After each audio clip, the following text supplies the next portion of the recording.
That's we met in Yemen some 10 years ago, and it was the last summer before. It was when we were there. It was the first car bombing, and since then, obviously, Yemen's history has been not what it was in the years before then. That's for sure. But whenever I have questions about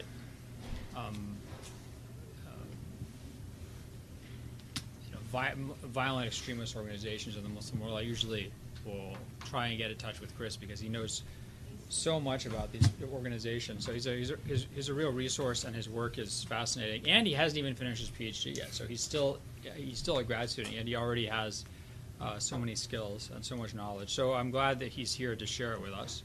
And he'll talk we have about till 1:30. So you can talk you talk for like 30, 40 minutes or something, and then we have plenty of time for question and answer. And of course, there's food outside, those of you who haven't had any yet. Welcome. Go ahead. Thank you so much. Thank you to Jack, to Professor Brown, and to the Center for the invitation. So today I'm going to speak specifically about Al-Shabaab's media, sort of different media campaigns, media operations campaigns, but specifically how they link in or how they connect to the overall kind of insurgent sort of strategic thinking and goal making. So I'll probably alternate between sort of my prepared kind of script and then the PowerPoint. Everything in the PowerPoint, images, film clips, everything are primary source materials about which I'll be talking. So I wanted to make sure to include, basically only primary materials to sort of illustrate the sort of the amounts of primary material that Al-Shabaab produces, and this is true with any sort of number of jihadi organizations.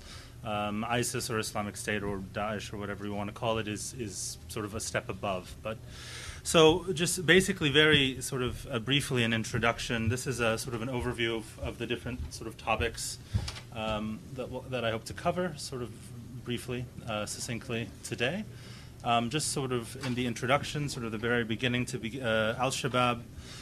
The origins of Al-Shabaab are debated. Some date it back to the early 1990s when sort of a group of young Somalis traveled to Afghanistan and trained at Al-Farouk, the Al-Qaeda training camp in Afghanistan, the main Al-Qaeda training camp, and that they came back to Somalia in the 90s and then through the 90s and the early 2000s sort of recoalesced into the sort of the group that would become Al-Shabaab. Al-Shabaab existed in 2004, 2005 as the most militant sort of faction within the military wing of an umbrella organization called the Islamic Courts Union, which reestablished a real sense of sort of law and order and stability following the Civil War, since the Civil War, the first real sort of period of stability since the Civil War broke out in 1990-91. When Ethiopia invaded in December 2006 with U.S. government's sort of not permission but assistance, certainly assistance, intelligence assistance, the ICU was overthrown, and Al-Shabaab by 2007 had reemerged as a fully independent and most lethal of the insurgent rebel groups fighting the Ethiopian occupation forces as well as the African Union forces, which were present in Somalia to support the very weak and the still very weak transitional federal government, the Somali Transitional Federal Government, or the TFG. So the story really begins with Al-Shabaab's media in sort of December 2006 into early 2007, early mid-2007, sort of the early. And it's important to sort of, I think, keep in sort of in mind that when ISIS was still masquerading on paper as a state in 2008, 2007, 8, and 9, when it really did not control any real territory, that Al-Shabaab was not only in control of vast amounts of territory in southern and parts of central Somalia, but also was implementing a lot of what we've seen ISIS do since 2013, 2014. Al-Shabaab began doing, as early as 2008, when it began capturing vast amounts of territory in the south, especially important urban and economic hubs like the port city of Kismayo in the far south. So really, in many ways, Al-Shabaab is kind of a pathbreaker and also in media, which I'll come to in a little bit.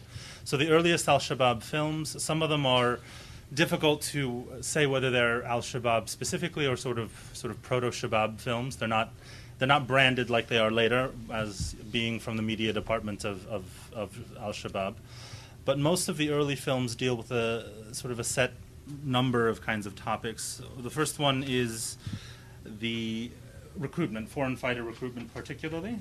It's a specific interest very, very early on, and it comes back again in 2010 as kind of a refocus on recruitment drives.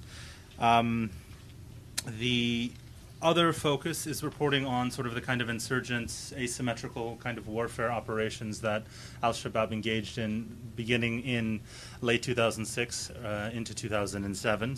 So whether it was ambushes of African Union convoys, attacks on TFG sort of patrols and bases, this kind of thing. They also highlight the corruption of the TFG. So for example, there were a number of very infamous incidents when the TFG's soldiers, which basically were and continue to be basically clan-based militias, would loot the merchants in the main market in Mogadishu, the Bakara market. So Al-Shabaab used sort of news footage of that in their own media releases, propaganda releases, to show, look, this is what the internationally backed government is doing. It's basically not a government, even though it has been given international legitimacy by the international community, by the US, by the EU, by the African Union, because basically it allows it's a government of pillage, and it's a government that basically is so corrupt that it can't even control its own soldiers. The other thing which comes up very early in Al-Shabaab films are sort of international controversies, such as the Danish cartoons of 2005, beginning of 2005. So some of the foreign fighters, like this young man, when they deliver their last messages, their last will and testaments in some of these early films, they talk about they basically speak about how they see the things like the Danish cartoon controversy, which they see it as kind of exemplary of general disrespect for sort of Muslim beliefs and Muslim sort of sensibilities, and they tie that into, and the only way to change this is through military action, through violence. Another thing that comes up sort of early Shabab films, so these are some of the recruitment stills from some of the early recruitment films. This film, which was a film called Preparations for the No Peace Except with Islam campaign, features a number of foreign fighters. This came out in 2008, and even in the very beginning we see Al-Shabaab's sort of interest in attracting a very wide array of different types of foreign fighters. So in this film there are fighters who speak in Somali, who speak in Swahili, in Urdu, in Arabic, in English, and I believe in French. Right, so and then it's interspersed with sort of footage of training camps and this kind of thing. Something else that Al-Shabaab like, and it's not unique in this, ISIS does this a lot, so does the different Al-Qaeda groups, where they take certain segments of the Quran, of course, and they interpret them in a very particular way. So, for example, Al-Shabaab and other sort of Sunni jihadi organizations as well, but Al-Shabaab in particular, but also the Pakistani Taliban, segments of it, like to reinterpret what the word terrorism means. So they embrace the term terrorism, but they don't define it in the same way as, let's say, Western governments or we would perhaps. So they say basically our terrorism, they link it to a part of a verse in Surah Al-Anfal, right, in which the believers, the Muslims are instructed to Taqibuna bihi adu Allah adu'akum, so terrorize the enemies of God, but it's a longer verse. The verse is longer than this, but they only use this particular part. And then they say, yes, but our terrorism is not the terrorism of what the West says, like our terrorism is sanctified, and they give a number of reasons for that. So Al-Shabaab in 2008, for example, even had a major military campaign, which it dubbed Irhabuna Mahmud, our terrorism is blessed. And they say basically, not only we are instructed to terrorize the enemies of God, and basically their definition of enemy is what's very, very broad. Whereas I think a more mainstream interpretation of the verse would say that it's linked to a specific time and place. So here we see just probably the most famous of Al-Shabaab's foreign fighters. On the right, Omar Hamami, an American from Alabama. He traveled to Somalia in 2006 from Egypt, and he joined actually one of the militias attached to the Islamic Courts Union. Eventually, he moves over to Al-Shabab training camps before the Ethiopian invasion. And then following the Ethiopian invasion and the fall of the ICU, he emerges as a very public figure, media personality, I would call him, within Al-Shabab. His story is a very interesting one. He, just very briefly, in 2012, he has a major falling out. The exact details are unclear. Al-Shabab, it's from never really detailed what they were. According to Hamami, they were differences over Sharia and strategy. Those are his exact words. He elaborated a little bit, and basically what it seems is that Al-Shabab for him, under its Amir, Ahmed Godane, was not global enough. He said that basically Godane and the majority of Al-Shabab sort of leaders and bureaucrats who sided with Godane were too parochial and too focused on Somalia, and they were not truly global. So he wrote a number of sort of interesting but quite tedious strategic guides under the sort of nom de guerre or pen name of Abu Jihad al-Shami, which I read through for a piece that I wrote a number of years ago. The last one was on Syria. What's interesting to see what he approaches. One of his guides is a military guide. I forget the title offhand, but basically he not plagiarizes because he does cite them, but he takes whole cloth large parts of American military basically training guides, and then intersperses that. He tries to Islamize them with his own commentary. He literally takes huge multiple paragraphs, puts them in, adds his own commentary, puts multiple cuts and pastes multiple paragraphs again, and tries to and he says, look, even though these are from non-Muslim sources, they have many things which are useful, and I'm going to try to put them in the proper context. So, basically Islamizing to him is trying to link them to sort of various historic battles of the Prophet Muhammad and other sort of his companions.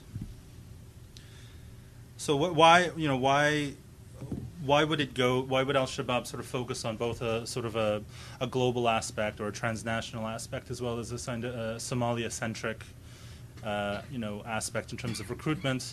One of the things that its media campaign, having a more sort of transnational or globalized media sort of recruitment pitch, was that it was able to outperform some of its domestic competitors. There were, Al-Shabaab in 2007 to 2010 was not the only rebel group operating in the country. There were a number of groups which were against the TFG, including the largest was a coalition of clan-based Islamist militias called Hizb al-Islam.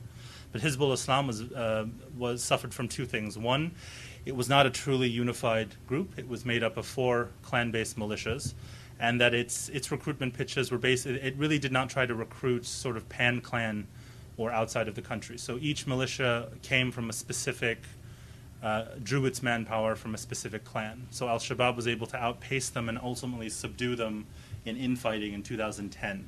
So one of the ways that this kind of sort of globalized or globalizing kind of recruitment pitch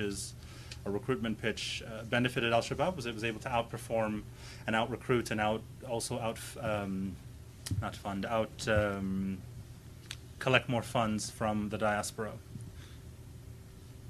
So I want to turn a little bit to sort of and this is just again some of the things from Al-Shabaab recruitment films.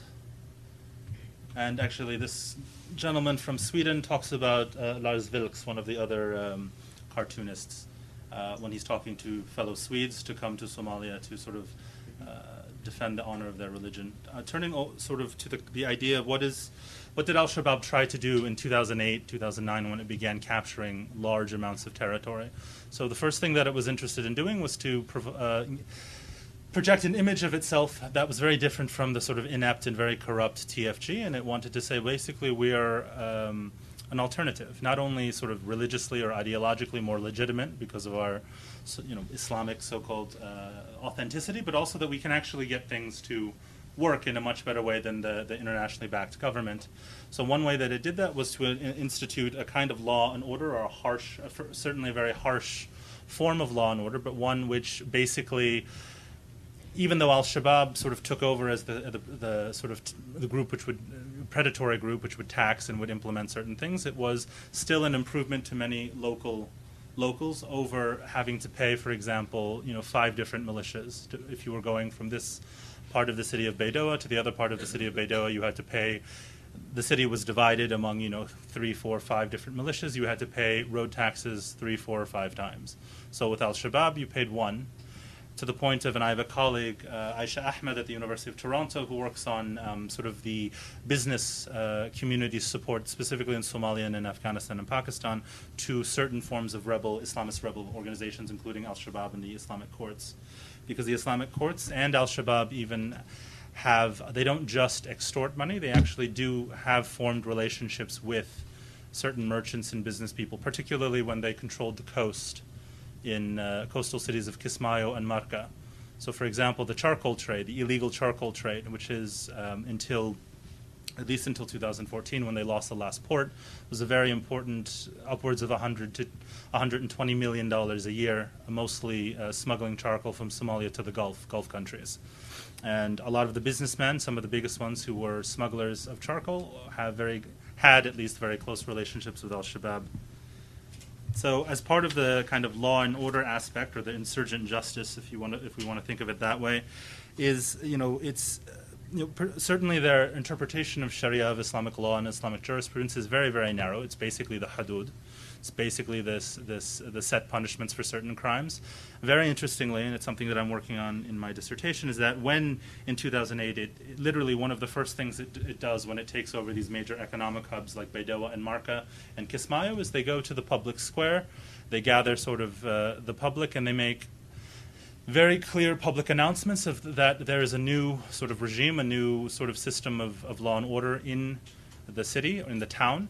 And the crimes that they specifically identified, some of them are moral crimes, things like zina, things like, the Sufi shrines, things that they don't like, the cemetery of Italian soldiers killed in World War I.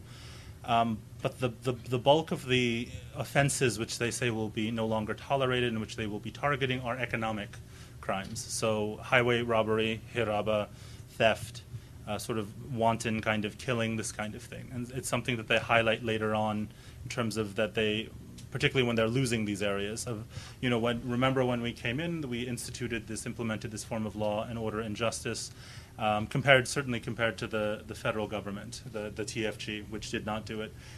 When it really began being pushed back in 2011, and sort of cognizant of the fact that one of the problems with Al-Shabaab is there is somewhat of a decentralization among aspects of its local bureaucracies. So we read about, for example, some of the stories are just false, like they banned samosas because they look like they have the Trinity or something. I saw that story. That was false.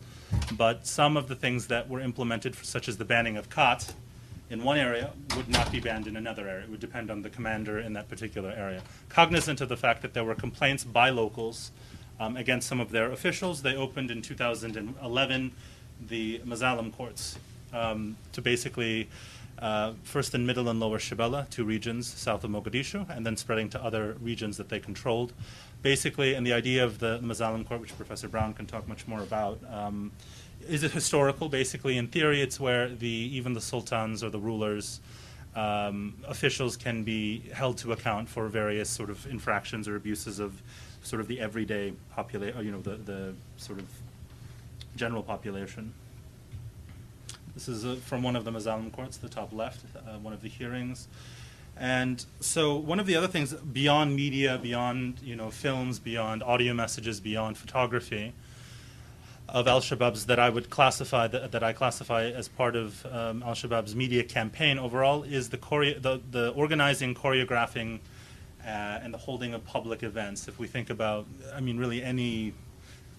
I guess really any governments, but particularly if we think of probably the most famous or infamous would be, Albert Speer and Leni Riefenstahl, the kind of organization of these very sort of highly choreographed events and film meant for filming basically. So these are some of them. This one is a graduation of preachers, of individual preachers from mosques and sort of among fighting units in 2010.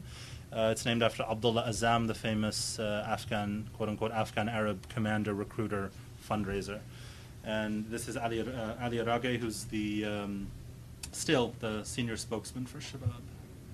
So this is kind of one of the events, sort of, what kind of events do they do? Basically the Friday prayers, but particularly the Eid, or Eid al-Fitr and Eid al-Adha.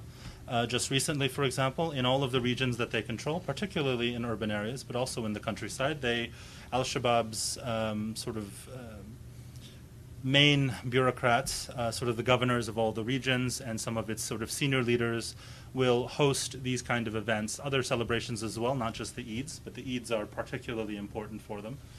And they record them. They sometimes release them in films or other kinds of releases which are aimed externally, but the bulk of the reporting and the kind of documenting of these is actually aimed at a domestic audience and is only done in Somali, like to a Somali audience, not to externally.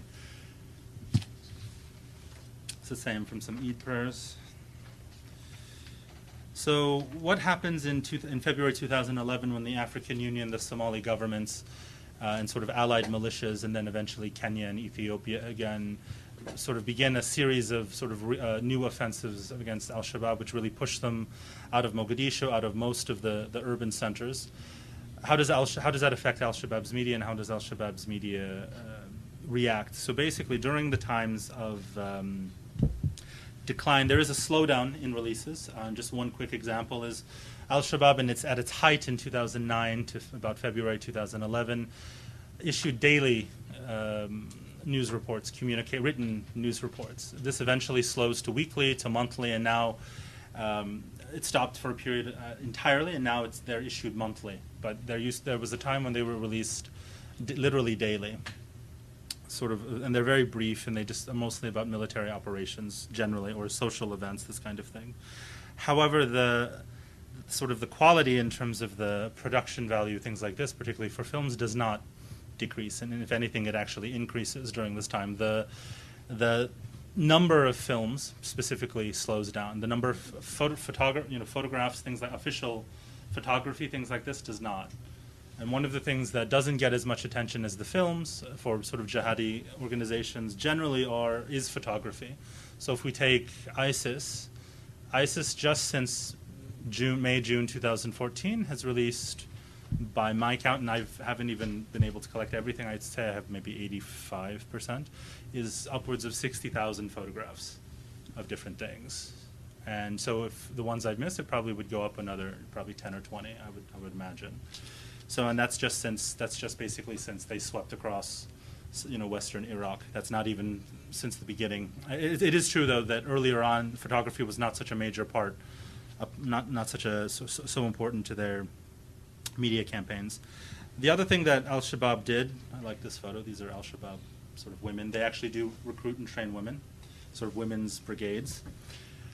During the famine in 2011, in reality, they basically prevented a lot of aid from reaching areas in Somalia that were affected. So to try to counterbalance the negative PR of that, they attempted to publicize and sort of brag about their own, drought relief efforts, basically. And they opened their own temporary internal refugee camp called Al-Yasser in Lower Shabelle, which is south of Mogadishu. And they kind of really produced a lot of material, films, photography, reports on the kind of various forms of humanitarian aid that they were, delivering to segments of the affected population. In reality, they really prevented a lot of relief from reaching. For example, they banned the Red Cross and the various UN organizations sort of completely from operating in their areas.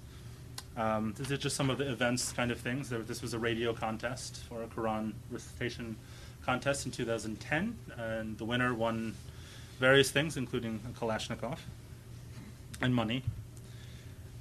They talk about the Cubs. This is something, the Ashbal, this is something that ISIS does as well. Basically, the ideological, military, sort of physical training of the next generation, what they see as the next generation of fighters. This would have happened probably at one of the Eids. At one of the Eid ceremonies, and often these are sons and sometimes daughters of existing members. They also like, as a way of attacking the governments, like to highlight the defections at various times, which are fairly regular, government soldiers and sort of police, such as these four gentlemen. So this is this is at their internal, the Al Yasser sort of internal refugee camp. This man on the right, Abu Abdullah al-Muhajjar, supposedly was a representative from Al-Qaeda who was delivering humanitarian aid to Ali Rage, the spokesman, Shabab spokesman, at Al Yasser during the famine, like as a gift for the Somalis. It was a sort of a big PR event for them. This is one of the segments from one of the statements about the kind of control that Al-Shabaab at its height in 2010, 2010 attempted to, or in fact did, exercise over various sort of external aid organizations. The WFP, though, is particularly interesting. There have been criticisms, including from the UN group, the monitoring group for Somalia at the time, and I believe it's 12 report, about sort of the ineptness of some of the WFP's programs in Somalia in terms of like some of the food would be already have rotted by the time it was delivered. And there were complaints from Somali farmers, not just those that were affiliated or sort of pro-Shabab, that the sort of dumping at certain times of, and it even mentions it here, of food on the market created a glut which actually harmed sort of domestic local Somali farmers.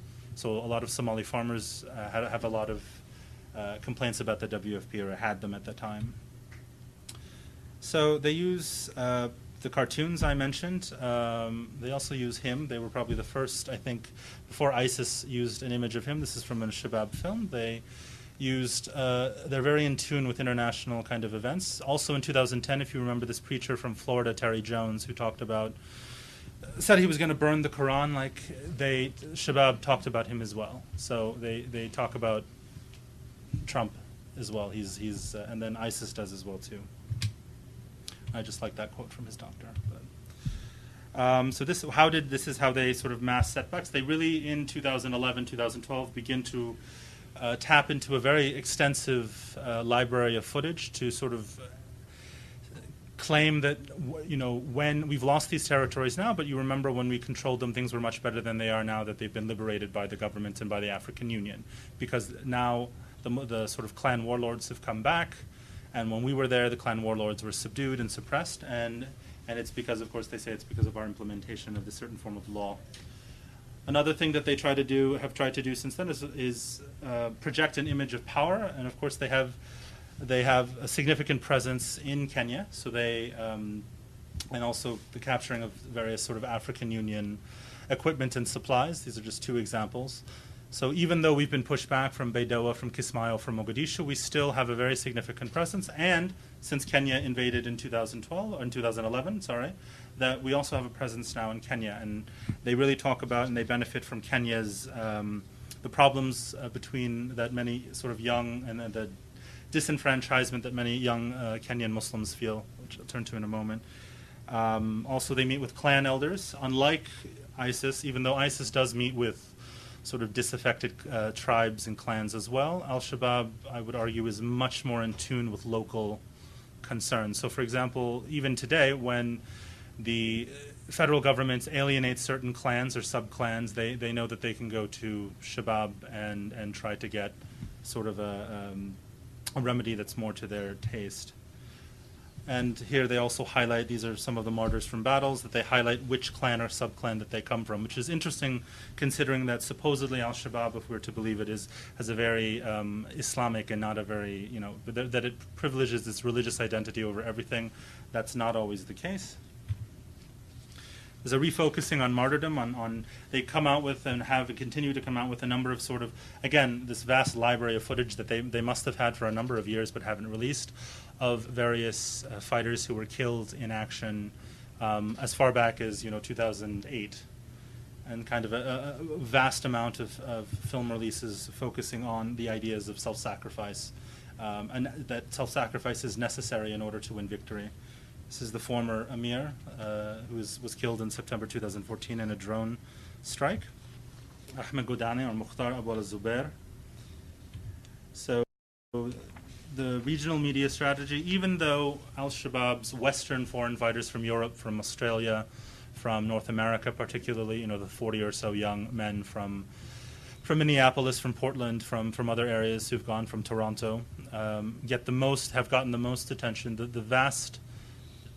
majority of foreign fighters for Al-Shabaab have always come from East Africa, in the hundreds.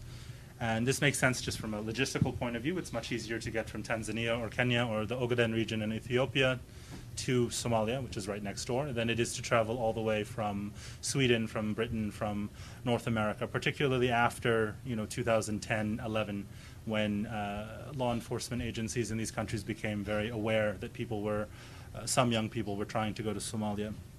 So since 2012, Al-Shabaab's recruitment pitches have turned very, very heavily toward East African foreign fighters, and particularly those from Kenya. And we see this in the either production of materials entirely in Swahili, or which are among other languages, in Swahili.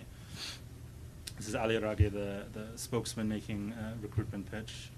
A foreign fighter from Kenya showing ghanima, or sort of war booty, which was captured in an attack on Somali militias in El Wak in western Somalia, allied to Kenya.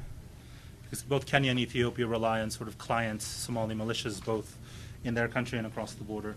The man who's at the center of Al-Shabaab's sort of Kenyan recruitment is this man, Ahmed Iman Ali. He is the head of a group called the Muslim Youth Center, or Al-Hijra, the origins of which are in 2008, 2009. It formed in the Majengo neighborhood area of Nairobi. It was an organization, sort of a communal organization for Muslim youth. This is a picture of him on the top left when he was still in Nairobi. It was meant to be kind of like a boys' club, I guess. Eventually, by 2009, 10, they were sending, it seems, fighters to Somalia. And by 2011, 2012, Iman Ali himself relocates from Kenya to Somalia, where he is the head of the Al-Hijra MYC sort of Kenyan contingent. And he's increasingly featured in Al-Shabaab recruitment sort of pitches toward Kenyan youth.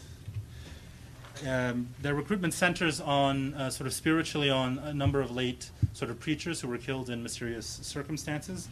One of them is Abu Drogo. There's a short clip. The genocidal regime set out an organized policy of ethnic cleansing across the region, killing the Muslim men and raping the remaining Muslim women. And as such, the region has faced decades of violent crackdowns and repressive policies which were imposed by the Kenyan government in order to destroy the identity of the Muslims of the Northern Frontier District. The intense feelings of hate nurtured by such policies have been festering over the decades.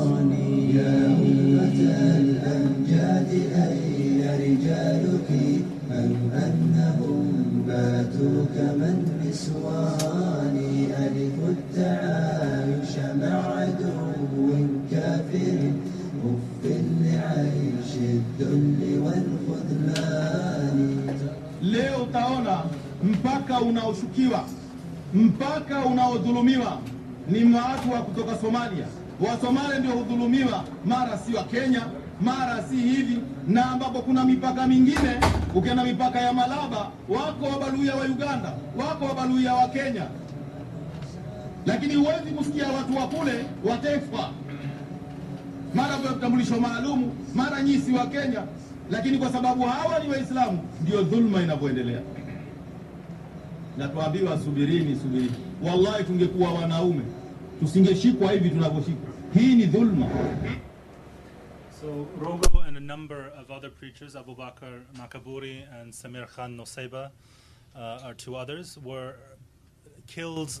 Rogo and Makaburi were gunned down in broad daylight by unknown parties. Shabab, but other groups, including human rights organizations, have blamed and suspect the anti-terrorism units of the Kenyan police force, which have been accused of carrying out extrajudicial killings.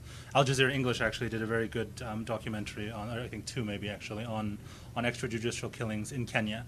So these killings, and then Samir Khan Noseba was kidnapped, and he was found later in a sort of a park, a nature reserve, with his hands handcuffed behind his back, and he had been shot, right? So, but Rogo and Makaburi Rogo was killed either on the steps of a courthouse as he was leaving, or right near sort of a public courthouse in broad daylight in the middle of the day. So, and we know it's clear that this resonates with a lot of the Kenyan foreign fighters, not just this gentleman, but this is an example, basically because they talk about them and they cite them as one example of this is how, even though we're Kenyan citizens, that we're not respected. Basically, they kill our religious leaders and our preachers sort of with, wanton sort of abandon. They can just kill them on the street, and we can't do anything about it, and they know that. And this was actually after an ambush on Kenyan police inside of Kenya by Al-Shabab units. This is Ahmed Iman Ali. So turning sort of how do I say that I would argue that Al-Shabaab engages in a form of kind of messaging, a kind of journalistic or kind of jihad. They like to pose kind of a jihadi kind of journalism is what I call it, basically. And what they want to do is sort of twofold. One is to say that we are a more reliable source of information than this is to external audiences in Kenya and Uganda than your own governments. So there was a major attack in January of this year at Al-Ade, which was a major Kenyan AMISOM base in western Somalia in the Gedo region. It was overrun in a mass attack by Al-Shabaab, hundreds of Al-Shabaab fighters. Initially, the Kenyan government and Al-Shabaab from the beginning claimed 46 and then eventually 100 plus killed and or captured. The Kenyan government has, I believe, still is maintaining that it was no more than 40. But there was a major CNN online report, for example, that supports the higher number of even higher than 101, up to 140 Kenyan soldiers were either killed or captured. So in one of the messages, there were a number of them, but in one of the film messages aimed directly at a Kenyan audience, Ali, this is a quote from sort of a much longer video. Basically, he says, this rifle that I'm holding, the M16, was from a Kenyan soldier, so-and-so. This jacket was from a soldier. Here's his ID card. So if families of Kenyan soldiers who are wondering about, their fates, don't bother asking our own government because they're just going to lie to you because they're already lying to you now that, basically they're trying to say that only, 40 were killed. In reality, 100 were killed. This mirrors something that they've done before a number of times. A major time was in 2011. Outside of Mogadishu, in a district called Dainile, they ambushed a Burundian AMISOM convoy. They claimed the numbers are disputed, but again, it was Shabab claimed upwards of 70, and the African Union said 10. But reporting from sort of locals, interviewing locals from the New York Times and Agence France Presse, supports a higher number, maybe not as high as Shabab is claiming, because then their numbers move up from 70. But Shabab then displays the bodies of the soldiers that were killed. They show ID cards, things like that. And even though they didn't show 76, I think is the number they first claimed, they did show many more than 10. So the idea was the same. Just the last example is before the Kampala bombings in 2010, there was a Shabab film. They introduced an English narrator, a British English narrator. And in the first film, which comes out a month before the Kampala bombings, he, addressing the Ugandan specifically and then Burundian to a lesser extent public, says basically you should convince your governments and pressure your governments to leave Somalia. Why are your forces in, why are your sons in Somalia? Why are they in Mogadishu? Why are they dying here? They have no interest here. Ugandans, wouldn't it be better that your soldiers defend you from Joseph Kony, and his army? And if you don't, then I'm afraid that something you will regret it when it's too late. A month after the Kampala attacks, there's the follow-up film, if you can say, with the same narrator who appears on film for the first time, and he basically says, "We warned you that you should pressure your governments to leave, and and since you didn't heed our call, this is what happened." They do a whole kind of thing on Kampala, and then they try to brand it. I don't have a clip of it, but at the end, there's another scene of where the African Union, they accuse them of lying to their own sort of people. And then they destroy an AMISOM tank. It's in a ditch in Mogadishu. There's the narrator. He's standing with his hand on the gun turret. And he says, this is, I'm reporting from the front lines. And then he closes it as if he's an actual news reporter. And some of the messaging, which is aimed externally particularly. And this was after the Westgate Mall siege. And this is Ali Rage after the Dainile. He's holding up a rosary from one of the Burundian troops. So this is their kind of journalism. When they rebrand their media organization in 2010, one of them, they do it basically, and they try to make it appear as an ad, even through the name, of trying to make it appear as an actual news organization. Sort of moving to Westgate, the film that they release on Westgate, which is about an hour and a half, the first 30 minutes of it, if we were to take it apart, sort of separate it from the rest of the film, appears to be like a documentary, and they talk all about historical things, about why is it that the Northeast Province, the Northeast Frontier Province, which is many of its counties are Somali, ethnically Somali majority, why are they in Kenya and not in Somalia? We talk about British colonialism, because this is really why that's the case. And then they talk about various kinds of historical events, such as the Wagala massacre in 1984, I believe, when sort of ethnic Somalis were the target of sort of government's repression usually after sort of mass protests. So they interview, and they actually take footage from other sources, and they mesh it together in this kind of sort of a documentary-esque kind of film. This is from the same film, but then they move into sort of their own justifications. This is from the audio message that claimed from Godane that claimed the Westgate attack. Some of you may remember during Westgate that before ISIS, really it was Al-Shabab that really sort of pushed the envelope forward of jihadi use of Twitter. So they did this particularly, they started before Westgate, but particularly during Westgate, they basically live tweeted the attack. They were in contact with, and in this film they released audio from it, with the attackers inside the mall. And they really used it. They took advantage, though. They would not have been as successful if not for the Kenyan government's kind of ineptness. So basically, there was a lot of confusion and infighting among different Kenyan agencies, the army and the police, for example, about how to respond initially to the Westgate attack. And then they made all sorts of claims on the basis of no evidence, for example, that there were, a dozen or more attackers. In the end, there seemed to be 4 to 6. Also, they claimed that the attack was over, and then by then the international news media was all in Nairobi, and you could still hear gunfire and see smoke and hear explosions, and it was clear that the attack was not over. And on its sort of live, on its Twitter feeds, Shabab would point this out in real time. And they were being shut down repeatedly, but they kept opening them up under variations of the same name. Eventually, Twitter, actually, the administrators banned HSM Press at all, because they just kept coming back as HSM Press, 6, HMS, this one, whichever this one is, HSM Press Office, variations of HSM Press. And eventually they banned a whole bunch of these kind of Twitter handles. Another way that they, sort of a good example of how they manipulate the media, they're very attuned at what's going to get attention, particularly during times of decline, is by talking about issues which are of concern particularly to Western governments, like the fear about lone wolves. We see that with ISIS, where ISIS basically claims every attack everywhere, whether it had any ties to it or not, with some generic claim that, for example, this stabbing attacks in the mall in Minnesota, they said is a soldier of the Islamic State. In some cases, they seem to have some prior contact. In some cases, they have none. Orlando, etc.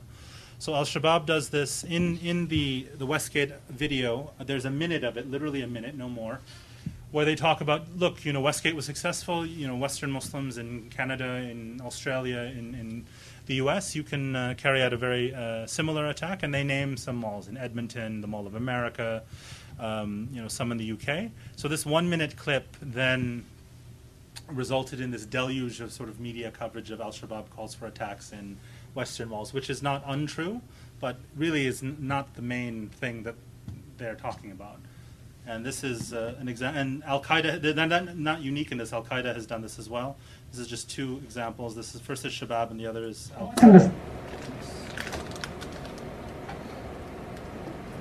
Quite understandably, it may not always be easy for every single Muslim in the West to make this momentous journey to the training camps of jihad. So if it's impossible for you to make it safely to any of the lands of jihad, then follow the example of your brothers in Woolwich, Toulouse, Texas and Boston. Let not the fear of intelligence agencies or the police divert you from your goal. They can neither benefit you nor harm you, nor do they have the power over life or death. Do not waste your time trying to reinvent the wheel.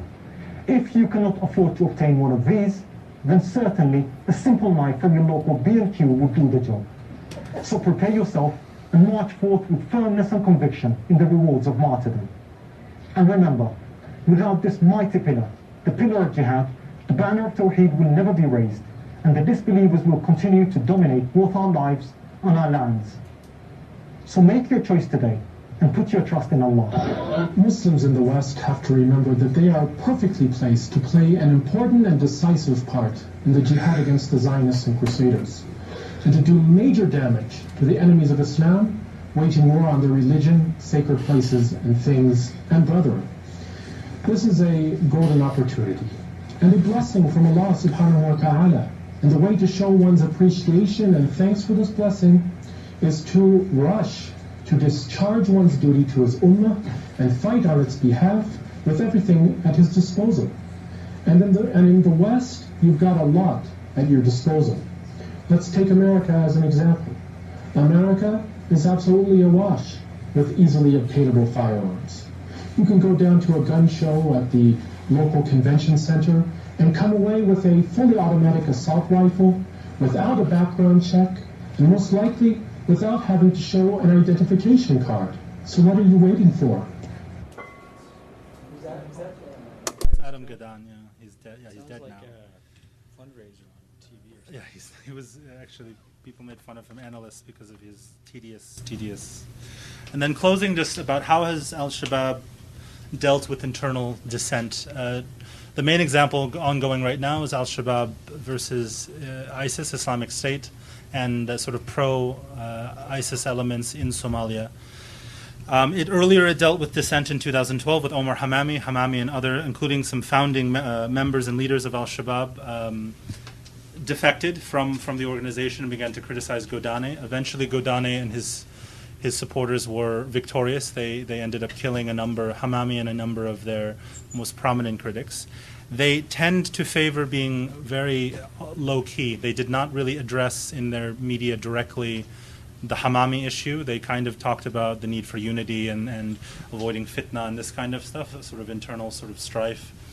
And they've done this with ISIS as well. They've warned that no internal dissent will be tolerated, but they haven't really directly and repeatedly talked about ISIS specifically. They kind of allude more than talk to. ISIS, for their part, beginning in May of last year, have been not subtle at all. They've released a number of films, but starting in May 2015, continuing into early this year, of basically featuring foreign fighters, first mostly from Somalia, from Ethiopia, from East Africa, pitching recruitment to defection to existing members of Shabab and the Shabab leadership. And then when it became clear that wasn't going to happen en masse, Al-Shabaab began cracking down on dissidents. They began releasing warnings against Shabab that you're going to be held to account by us, and then in the afterlife for persecuting these Muslims. And so this is from one of the first sort of ISIS pitch to Shabab members and sort of Shabab supporters. The only so far at least, the main victory for ISIS has been the defection of this gentleman above, Sheikh Abdul Qadir Mu'min. He was a very prominent Shabab sort of spiritual religious figure, fairly prominent Somali Salafi preacher and religious scholar from Puntland. He was very important to Al-Shabaab's kind of sort of ideological kind of component of its missionary da'wah kind of campaigns. He defected in October 2015 with a number of his followers. It's unclear how many, they didn't specify. There was also this commander, Abu Nu'man al-Yantari. He was promptly killed, located and killed by Al-Shabaab's very formidable internal security apparatus, which they call the Amniyat. This is a film that they released posthumously of him and about 20 or so of his fighters, of his followers, giving bay'ah to Abu Bakr al-Baghdadi. This is a much more recent film from just a week ago of pro-ISIS Somali fighters somewhere in Somalia. Abdul Qadir Mu'min is somewhere in the front, and this is the Eid al-Adha, the prayer to greet Eid al-Adha. And sort of closing, the Al-Shabaab media has, again, very subtly, without directly, bluntly addressing sort of the very severe infighting between ISIS and Al-Qaeda, has reaffirmed and sort of steadily and continually its loyalty to Ayman al-Zawahiri as its emir, as well as here shortly after it was publicly acknowledged by the Taliban, the Afghan Taliban, that Mullah Omar had died in 2013. They reaffirm their loyalty to him as Amir al-Mu'mineen. So if Mullah Omar and then Mullah Muhammad Akhtar Mansour, the one who was killed, and then the one now, Hibatullah Akhundzada, if they're Amir al-Mu'mineen, then Abu Bakr al-Baghdadi cannot be Amir al-Mu'mineen. And they acknowledge these two as Amir al-Mu'mineen. Shabab even had janazah prayers for Mullah Omar when it became publicly sort of known that he had died. And just in conclusion, there are a lot of similarities between, of course, between Shabab and ISIS. There are significant differences. One, I think, is that, as I mentioned before, that Shabab is much more locally rooted than ISIS is in many cases. Ideologically, it becomes somewhat harder to tell. This is from a Shabab film where the current president of Somalia, Hassan Sheikh Mahmoud, it's all about unbelief, and that you have to reject unbelief. This is a quote from Muhammad ibn Abdul Wahhab, from his 3 foundational principles about what is Islam. Islam is the complete surrender to this concept of Tawheed, the absolute monotheism, and rejection of shirk and everybody who associates it with it. I think the imagery is quite clear of President Mahmoud meeting with Secretary Kerry. And with that, I'll close. And if anyone has any questions that come up later, I'm happy to answer them. And thank you very much for listening and coming.